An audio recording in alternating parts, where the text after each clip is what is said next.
A house in Rome is being called a problem property. More than 15 calls to police about parties, all those calls just since May.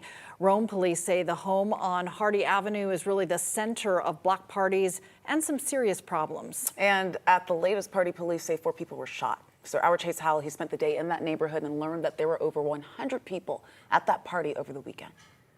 They stupid. They don't know how to do nothing no more. Barbara Wilkes has been living on Hardy Avenue and Grover Street in Rome for over 50 years. Wilkes says she was asleep when 4 people were shot right down the street during a huge house party. She says it was a phone call to come outside that woke her up. Oh my God, all I see were blue ambulances and peoples. Rome police say they arrested 50-year-old Marvin Blackburn, who was allegedly throwing the party. But Wilkes says even though the shooting happened in his backyard, police have it all wrong. And she knows that because Blackburn is her son. The young ones, they get out here and they get junk started, and then they can't handle it. Then they start all this fighting and stuff.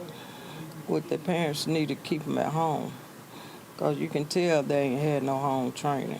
I went door to door on Hardy Avenue and spoke to about 5 neighbors who say Blackburn isn't really a problem. And in fact, they say he's quite helpful, despite police saying they've been called to his home over a dozen times. Wilkes says when it comes to problems in the neighborhood, police are always blaming her son. I did ask police for an interview to talk about the incident and get more clarification surrounding the calls, but was told no one would be available until Wednesday. Reporting in Rome, Chase Howell, 11 Alive News.